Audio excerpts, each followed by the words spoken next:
अस्सलाम वालेकुम। इस वीडियो में हम लोग क्वेश्चन नंबर 6 करेंगे अकाउंटिंग इक्वेशन से। Following are the transaction of Wasif and company prepare the accounting equation for the month of November 2022। हमने 2022 में नवंबर के मंथ में वासिफ एंड कंपनी के लिए अकाउंटिंग इक्वेशन के ये ट्रांजैक्शंस को पास करना है। तो सबसे पहले है started business with cash 200,000।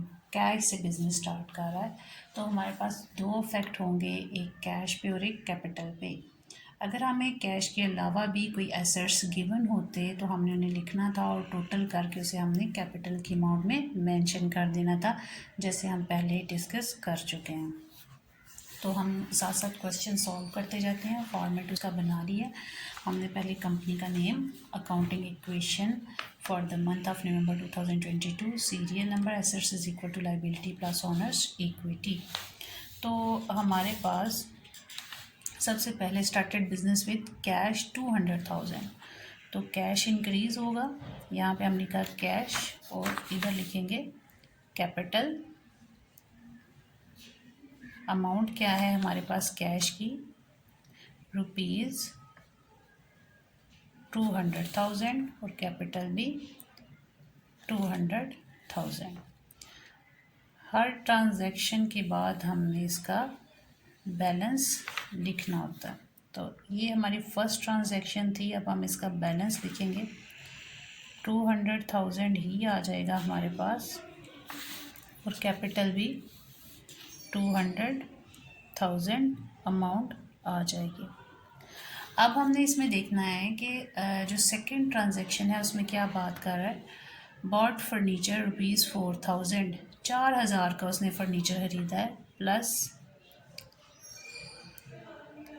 Furniture.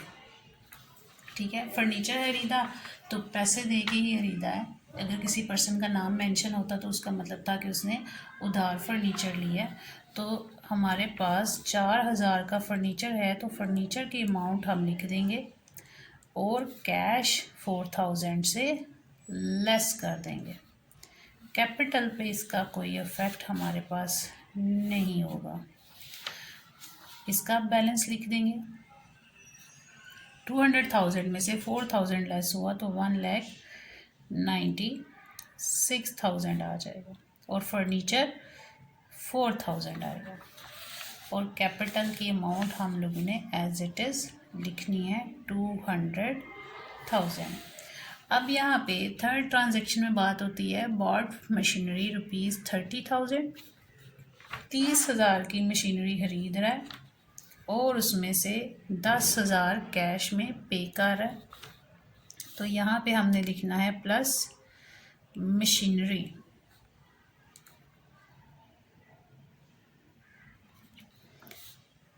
तो मशीनरी में से कितने पैसे पे किए हैं, 10,000। तो 10,000 कम हो जाएगा एसेट्स में, कैश में आके, और मशीनरी की अमाउंट 30,000 लिखेंगे। अब देखिए 30,000 की मशीनरी थी जिसमें से 10,000 पे किया है, इसका मतलब है 20,000 हमारा पेएबल है। हमारा जब पेएबल्स इंक्रीज हुए तो किसको हमने पैसे देने हैं, क्रेडिटर्स बढ़ गए। अब हमने क्रेडिटर में इनका जो डिफरेंस है, यानी 30,000 में से 10,000 पे किया तो 20,000 हमारा पेएबल है। ये क्रेडिटर की अमाउंट है तो इसलिए हमने यहाँ पे क्रेडिटर्स लिख दिए हैं। अब हम इसका बैलेंस करते हैं। 196,000 में से 10,000 लेस हुआ तो हमारे पास 186,000 आ जाएगा। फर्नीचर की अमाउंट लिखेंगे 4,000 प्लस मशीनरी की अमाउंट लिखेंगे 30,000, क्रेडिटर्स की अमाउंट 20,000 प्लस रुपीज़ कैपिटल की अमाउंट 200,000। अब हमारे पास इसमें जो नेक्स्ट ट्रांजैक्शन है उसको लिखेंगे, जो कि फोर्थ ट्रांजैक्शन है। फोर्थ ट्रांजैक्शन में वो कहता है परचेज मर्चेंडाइज 15,000, 15,000 की उसने गुड्स खरीदी हैं, मर्चेंडाइज खरीदी हैं। तो गुड्स यहाँ पे लिख लिया, तो इसके नीचे ही 15,000 लिखेंगे उसकी ट्रांजैक्शन के सामने, और पैसे दे के खरीदी हैं -15,000 हो जाएगा। हमारे पास कैश पेमेंट की है, क्योंकि किसी पर्सन का नाम यहाँ पे मेंशन नहीं है, इसका मतलब है कि हमने कैश पेमेंट की है। आपको बताया था अगर ऑन अकाउंट लिखा हो, ऑन क्रेडिट लिखा हो या किसी पर्सन का नाम मेंशन हो और फॉर कैश ना लिखा हो तो उसका मतलब है कि ये उधार है। लेकिन यहाँ पे किसी पर्सन का नाम मेंशन नहीं है, फॉर कैश भी नहीं, इट्स मीन कि ये फॉर कैश ही है। परचेज मर्चेंडाइज 15,000, कैश 15,000 से कम हो गया और हमारे पास गुड्स 15,000 से इंक्रीज़ हो गई। तो 186,000 में से 15,000 जब लेस हो जाएगा तो हमारे पास बैलेंस लिखेंगे 171,000। और फर्नीचर ऐसे ही 4,000 अमाउंट आ गई, मशीनरी की अमाउंट भी एज इट इज़ 30,000 और गुड्स की भी अमाउंट एज इट इज़ 15,000 आ जाएगी।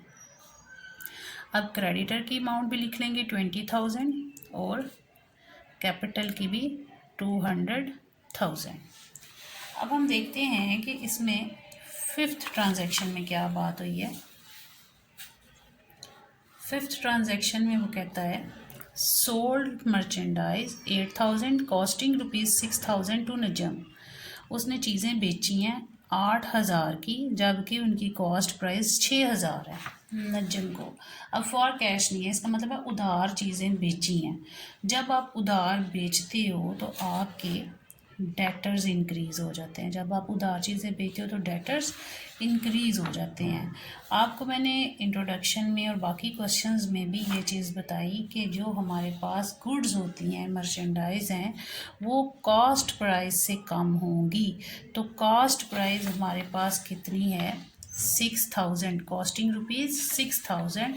6,000 से चीज़ें कम होगी और डेटर जो हैं वो जो हमारे पास सेल प्राइस मार्केट प्राइस है उससे इंक्रीज़ हुए हैं।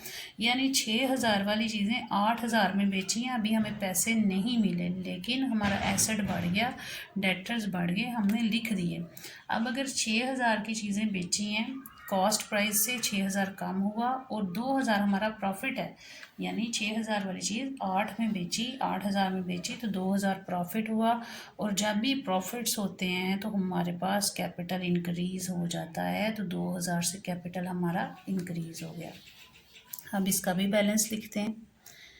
ये हमारे पास cash 171,000 plus rupees furniture 4,000 plus rupees machinery की अमाउंट 30,000 प्लस रुपीज़ हमारे पास इसमें से 6,000 लेस हुआ तो 9,000 प्लस रुपीज़ डेटर की अमाउंट 8,000। क्रेडिटर हमारे पास as it is 20,000 plus rupees 200,000 में 2,000 ऐड हो गया तो 2,02,000 हमारे पास कैपिटल की अमाउंट आ जाएगी। अब हमने इसमें 6 ट्रांजैक्शन का फैक्ट चेक करना है कि वो हमारे पास क्या आता है। पेड इलेक्ट्रिसिटी बिल ₹4,000, 4,000 बिजली का बिल दिया है। तो जब आप कोई एक्सपेंस पे करते हो कैश कम हो जाता है, अगर कैश फॉर्म में हो, अगर बैंक के थ्रू है तो बैंक कम होता है, लेकिन ये कैश पेमेंट की है तो बिजली का बिल पे किया। जब भी एक्सपेंस होगा कैपिटल कम हो जाएगा और कैश कम हो जाएगा। तो 4,000 से इधर से कैश और 4,000 से कैपिटल लेस करेंगे।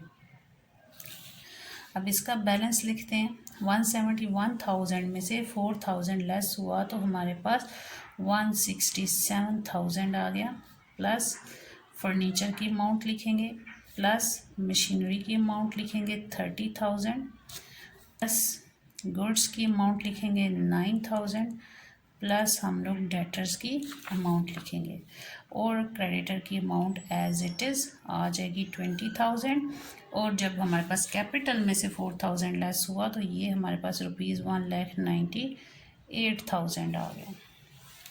अब हम लोग इसमें 7th का इफेक्ट चेक करेंगे कि 7 ट्रांजैक्शन में क्या हुआ। Goods ₹2,000 used personally by Wasif. Wasif ने अपने ज़ाती इस्तेमाल के लिए चीज़ें ले ली हैं तो जब भी ये ड्राइंग्स हुई, ड्राइंग्स एक्सपेंस हैं, जब भी एक्सपेंस होता है कैपिटल रिड्यूस होता है, उसने कैश नहीं लिया, गुड्स ली हैं, तो गुड्स हमारे पास लेस हो जाएंगी। कितने की उसने चीज़ें ली हैं जो ज़ाती इस्तेमाल के लिए उसने यूज़ कर ली हैं, 2000 की, तो 2000 से गुड्स रिड्यूस हो जाएंगी और 2000 से कैपिटल भी रिड्यूस हो जाएगा। तो बैलेंस उसका लिखते हैं हम,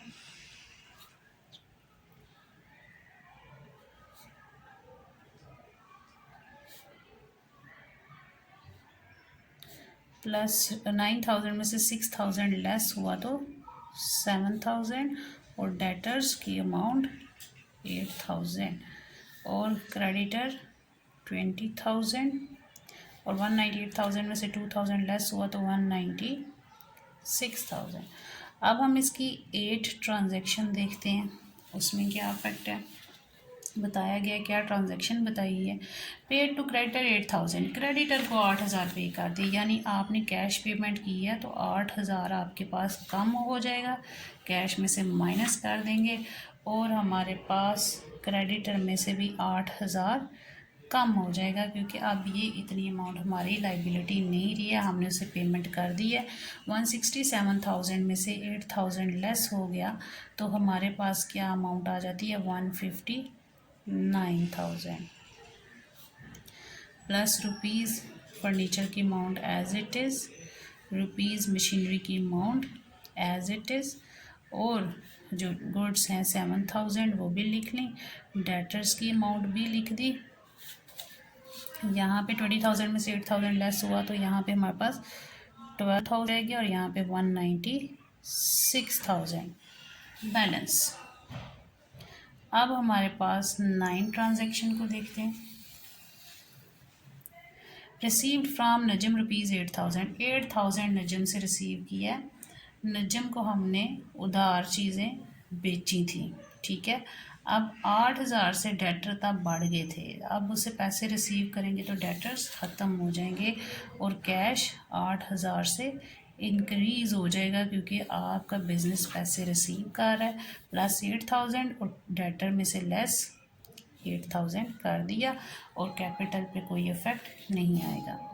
इसमें जब 8000 ऐड हुआ तो आपका बैलेंस आ जाएगा 167,000 प्लस फर्नीचर की अमाउंट 4000 प्लस मशीनरी की अमाउंट 30,000 प्लस गुड्स 7000, यहाँ पे ज़ीरो, 8000 में से 8000 लेस हो गया तो बैलेंस ख़त्म हो गया।